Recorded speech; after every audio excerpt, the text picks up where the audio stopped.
Hello? Hey. Where are you? What's going on? Cut it out with the jokes already. Michael's voice was shaking over the phone. It seems he's really angry. What? Why are you so worked up? What do you mean, why am I worked up? It's Scott's graduation today. On our son's graduation day, where the heck are you? Son? When I asked back with a rising intonation, Michael yelled in frustration. It's Scott. Everyone else is here with their families at the graduation. I'm the only one from our family here. Isn't it normal for families to attend together? He seems quite upset, but that doesn't concern me now. I continued without worrying. I don't have a family, you know? On the other side of the phone, Michael gasped, huh? Doesn't he realize what they've been doing for the past 13 years, or how he's been treating me? If that's the case, that's it. Aware or not, I'll live my life the way I want to. I won't let you have it all your way anymore. I'm Caitlin, a 40-year-old part-time housewife. My husband, Michael, who always says, it must be nice being a housewife, I'm jealous, and we've been married for 13 years. Ever since we got married, he's constantly nagged me about being a stay-at-home mom. However, it's important to remember that it was originally Michael who asked me. I would like you to stay at home to focus on raising our children. Has he forgotten his own words? I just can't accept it. Moreover, as the kids grew older, he started saying, a stay-at-home mom is just an unemployed parasite. He always treated me as if I was useless. Michael's somewhat sarcastic nagging has increased as the children have grown older. It got so bad that I started working part-time a few years ago, but now he scoffs, saying, it's just a part-time job anyway. And his treatment of me hasn't changed. Time flies quickly, and our eldest son, Ryan, is now 18, and our second son, Scott, is 15. I say our sons, but these two are not biologically related to me. They are Michael's children from a previous relationship. When I married Michael, the children were already 5 and 2 years old. Time has passed quickly, but it has not been an easy journey. I've been told that children might be difficult for me. When Michael proposed to me, I nervously answered him this way.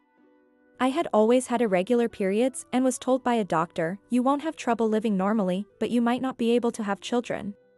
So, when I heard that Michael had children, I was honestly relieved.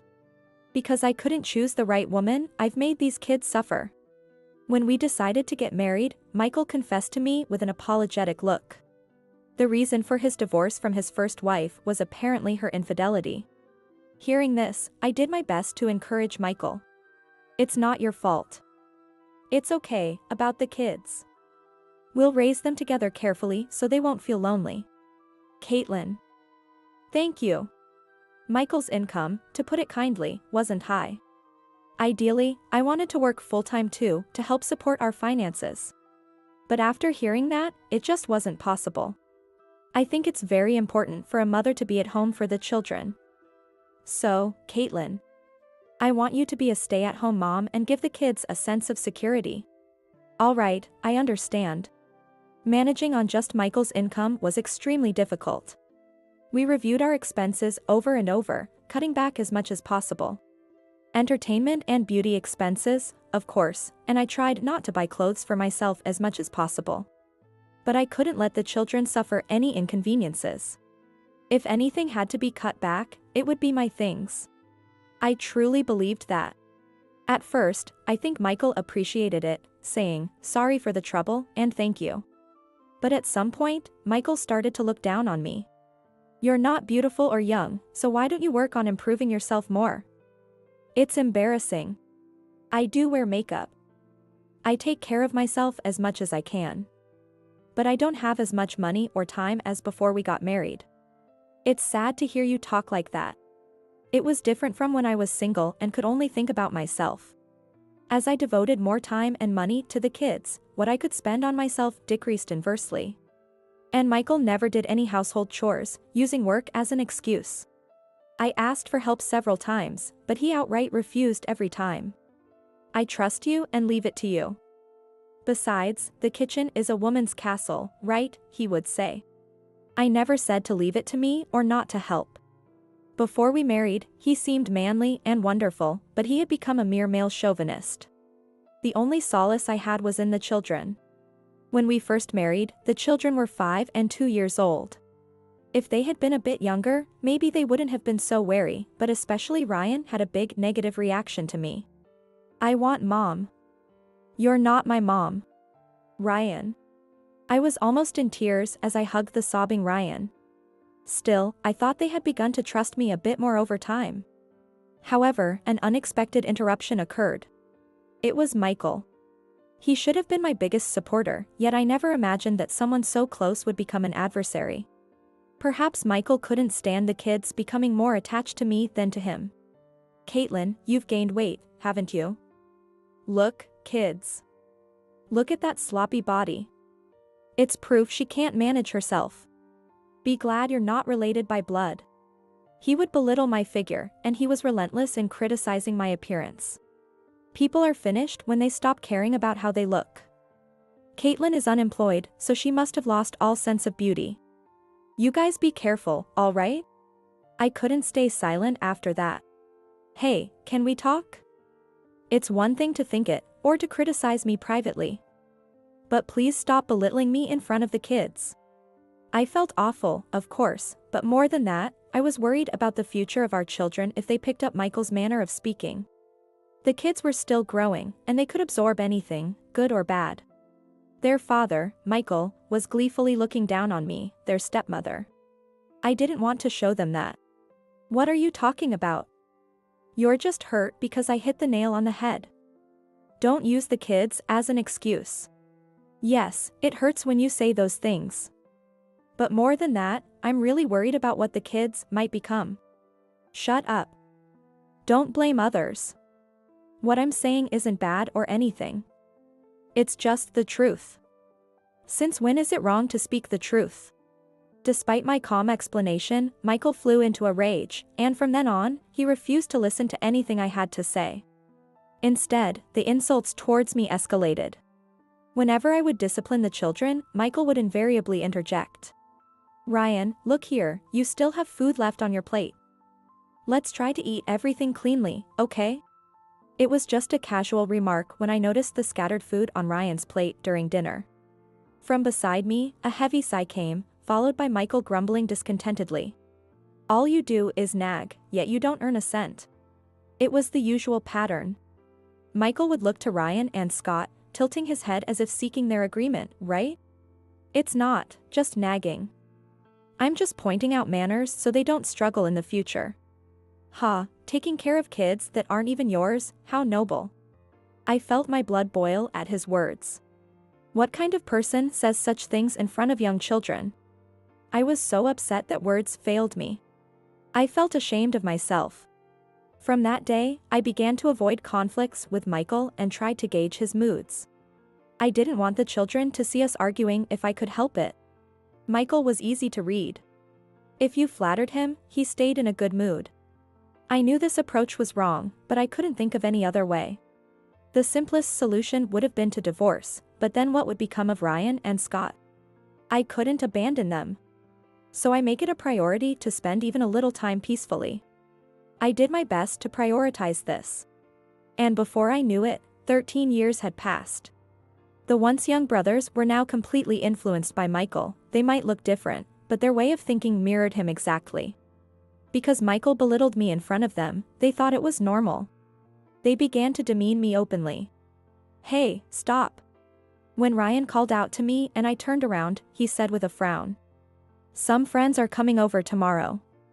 Go somewhere else. I mean, it'd be embarrassing if they saw you. If only I had a younger, prettier mom. I wouldn't have to deal with this hassle." All right. This wasn't just the typical embarrassment of adolescence.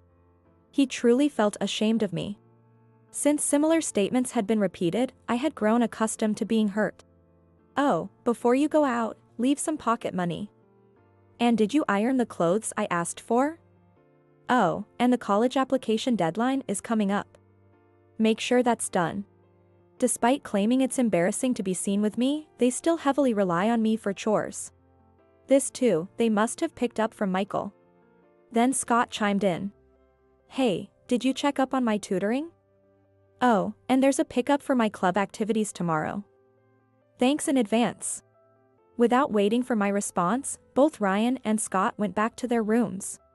For them, asking me to do things is just expected. No trace of gratitude. They probably can't even conceive of it anymore.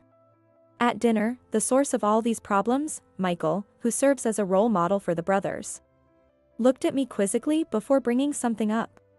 You should start earning some money. What? Michael dramatically sighed and conspicuously slumped his shoulders. Do you even realize how long I've been supporting you? I've overlooked a lot until now, but how many years has it been since you've been unemployed? Have you even thought about it? I bristled at these words from Michael. I'm not unemployed. I've been working part-time since Scott started elementary school. Yes. When Scott was still a preschooler, I stayed at home full-time, out of pity. But once Scott started elementary school, I began working part-time in the mornings on weekdays. However, even after starting the part-time job, Scott often fell ill, and I had to apologize to my workplace and take time off each time. When I had to take a whole week off, I desperately pleaded with Michael to take over for just one day, or even half a day. Can you please look after Scott just for one day or half a day? I had always been the one to take time off, so I thought he might agree just for one day. But the response I received was utterly irresponsible. Huh? Impossible. I'm busy with work. You should understand that. No way. Why should I? I am busy with work. In other words, Michael did not consider my part-time job as actual work. I had realized then how little he valued my part-time work, but being treated as unemployed was still something I couldn't tolerate. It may not be much, but I'm still working and earning about $800 a month. When I challenged his comment about being unemployed, not just Michael but Ryan and Scott also began to snicker. Wow, she says it so proudly. $800 is ridiculously little. Yeah, right. And to think you can say that with such a proud face. That guts is really something. With the boy's words, Michael puffed his nostrils in triumph. Exactly, they're right. After all, they don't need much looking after anymore, so Caitlin could at least be of some use around here. Since you're not related by blood, you won't even be recognized as part of this family if this continues. Watching the three of them laugh uproariously, something I had been barely holding together inside me started to crumble. It's no use anymore. I would break if this went on. For my own sake, I can no longer force myself. Once I have fulfilled my last obligation, I will leave this house. That day, I made a firm vow. Tomorrow, Scott graduates from middle school, huh? That's a relief. Months after I had made my decision, Ryan had been accepted to university, and Scott was about to have his middle school graduation ceremony the next day. At night, after the children had gone back to their rooms, Michael was cheerfully drinking behind me as I washed the dishes. You know, honestly, before marrying you, I was really struggling. I was wondering what to do. Michael, slightly drunk and in a good mood, spoke freely. My mom, who had been looking after Ryan and Scott, told me she couldn't take care of them anymore. I was thinking about maybe putting them in a facility. But then, just in time, I got married to you. I'm really lucky, huh? I had vaguely heard about this from my mother-in-law not long after we got married. Michael had taken custody of the children, but had mostly left their care to his mother. It must have been physically demanding for the nearly 60-year-old grandmother to take care of two young children. Eventually, she couldn't handle the responsibility and told Michael to take care of them himself. That's when my marriage to him was settled. Really, from the beginning to the end, I was a convenient woman for you. Even I'm amazed at myself. Huh? What's up? Are you sulking? Stop talking about annoying things. Once both kids start working, let's go on a trip or something. That'll satisfy you, right? I deliberately made noise with the dishes, pretending not to hear and ignoring Michael's talk. When I finished washing, I sat opposite Michael and kept pouring him drinks. Here, drink some more. Tomorrow is Scott's big graduation day, after all. Oh. Right, you can be thoughtful sometimes. Michael happily reddened his face, continually lifting the glass to his mouth. Eventually, there were so many bottles and cans that it was hard to tell how much he had drunk. The next day, I was on a train, feeling refreshed. I wonder if the graduation ceremony has started by now. I muttered to myself, looking out of the train window, and spent my time leisurely. When was the last time I felt so calm? Suddenly, I checked my phone, which was on silent mode, and saw a staggering number of missed calls. Most of them were from Michael. Ryan had also called me. From the looks of these calls, they must have been in a huge rush this morning. Normally, both Ryan and Scott are strong in the mornings.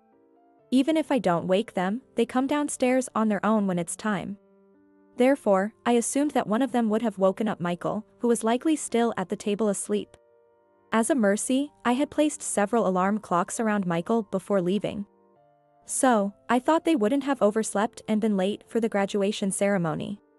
Well, the real problem starts after that. I had left the suit, tie, socks, and everything else they needed for the graduation ceremony neatly stored in the closet when I left the house. As a maximum act of kindness, everything was either freshly laundered or dry cleaned.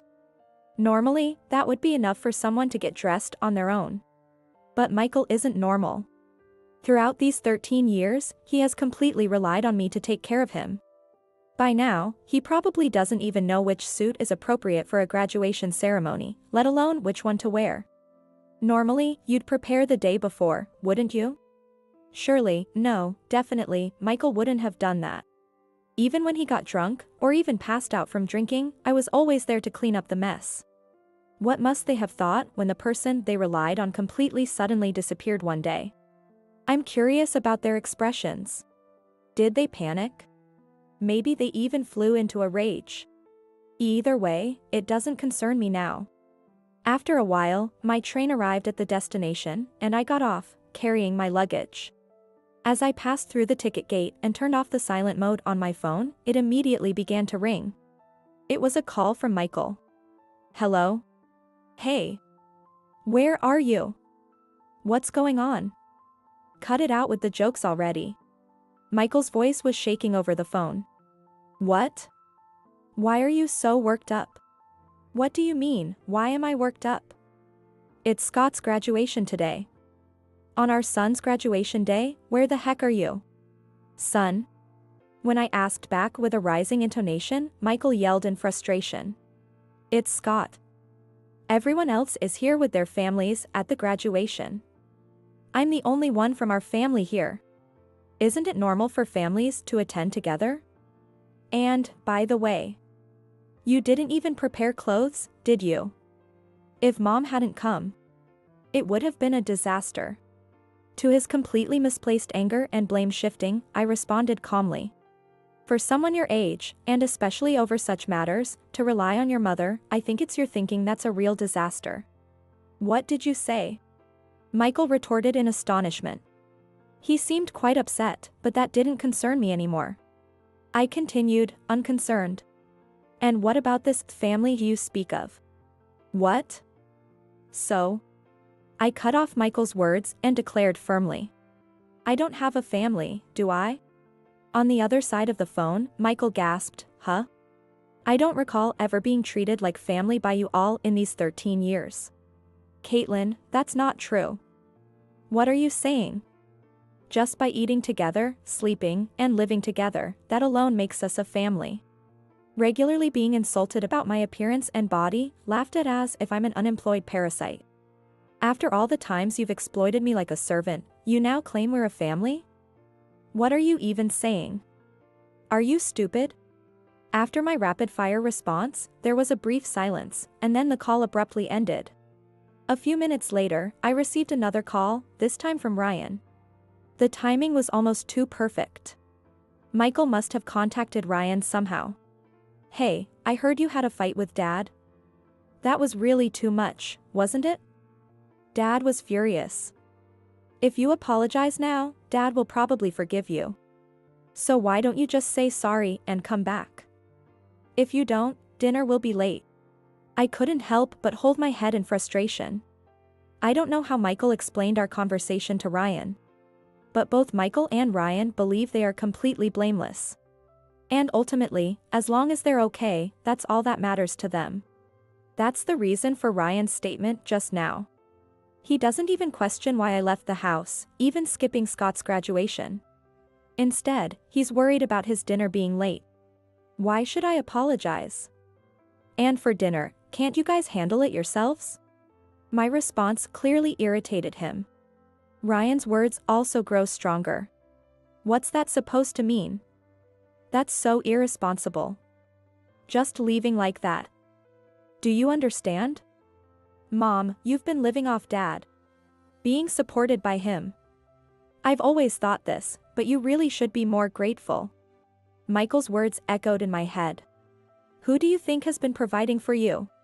I've heard this line so many times. Michael's usual rhetoric has almost become a curse, deeply ingrained in the children. It's so anachronistic.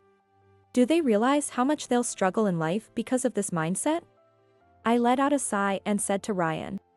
You and Scott really are just like Michael. What? What are you talking about suddenly? Of course, we are. We're his kids. Yes, you are. And you better be careful. You two are not suited for modern marriage. Ryan let out a confused, huh? Just like Michael, he lacks self-awareness. What? Just because you're upset, you say such absurd things. His voice trembles when he's upset, just like his father. Well, it's okay. I have other things I want to discuss, so I'll come by soon for a final goodbye. Can you let Michael know? Wait, a final goodbye? What do you mean by that? Wait, hey. I can't wait. Goodbye. Even after I hung up, the phone continued to ring persistently, but I decided to ignore it until it stopped. A month later, I was visiting Michael's house for one last resolution. When I rang the doorbell, Michael appeared with loud footsteps. Caitlin. You came back. I believed you would. I really believed it. Michael looked somewhat haggard after a month. Perhaps it was his unkempt appearance. His clothes were wrinkled and dirty, and his complexion wasn't great. Above all, he emitted a thoroughly exhausted vibe, completely lacking any energy. As he approached and grabbed my shoulder, I quickly shook off his hand. Don't touch me without permission, okay?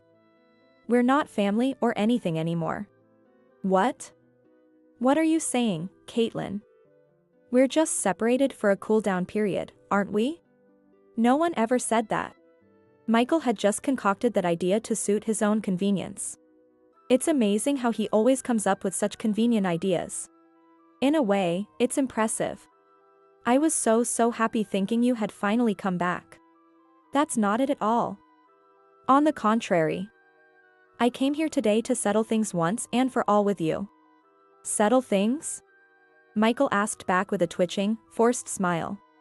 I nodded affirmatively. Let's get a divorce. We need to thoroughly discuss alimony and division of property. Upon entering the living room, it was empty.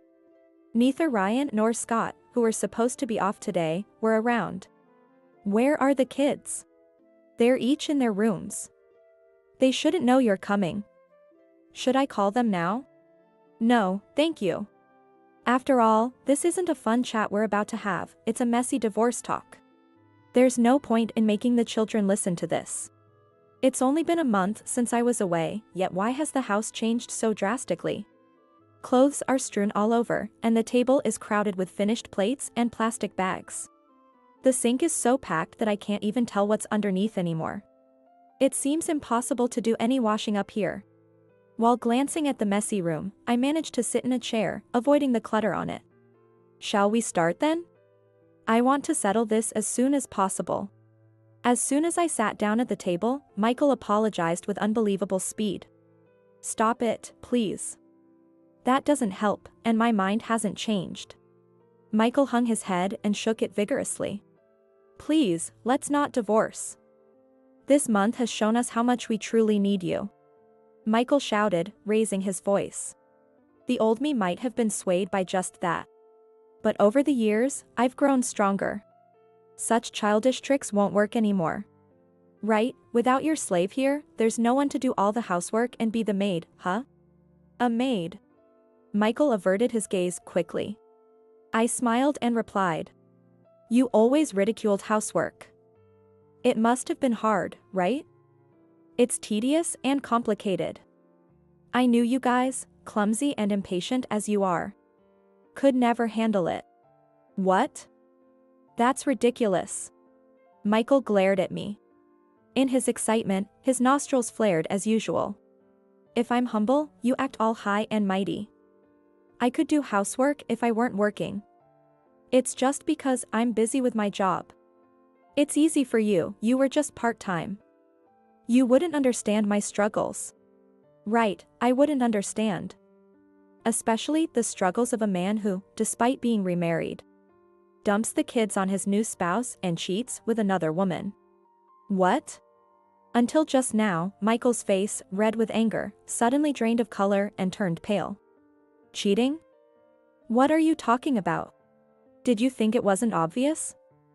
I've known everything. Michael's lips quivered as he continued. If you knew, why have you been acting normal all this time and now suddenly divorce? It's all for the sake of the children. Since the doctor told me, I thought I would never have kids. Yet, by marrying Michael, I became a mother to Ryan and Scott. Michael's cheating, his verbal abuse, the kids' mocking attitude. I can't count how many times I thought about just divorcing and giving up. But I persevered because I loved those two young boys. That's why I decided to endure everything until Scott finished middle school. No way. Can't be. Turning toward the voices, there stood Ryan and Scott, frozen in shock. Their faces were even paler than Michael's.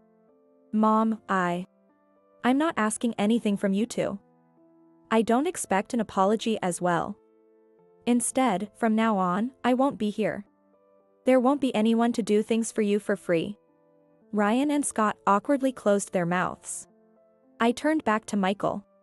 You're still cheating, aren't you? Well. His hesitation to deny it was as good as an admission. If you agree to divorce now, I won't ask for alimony from her. What? On the other hand, if you refuse to divorce, I'm prepared to confront her as well, and even visit your workplace. What will it be? Which option do you prefer? Michael pondered deeply. Sweat beaded on his forehead, running down his cheeks and dropping to the floor. Are you really not coming back? His eyes, looking up at me, were brimming with tears. Yes. Absolutely not. She can't do any housework. She doesn't work either. Remarrying her, there's no benefit in it. Michael stammered as he made his appeal. It seems he still hasn't realized that this very idea is a mistake. What benefit? When will you learn? Families shouldn't be about benefits. Instead, let me ask, what have you ever given me? All I remember is being tormented. Sorry, so sorry. Don't demand from others what you lack yourself. I couldn't help but let 13 years of resentment seep into my words. Michael screamed and then accepted the divorce. I had brought the divorce papers, and he signed them as instructed.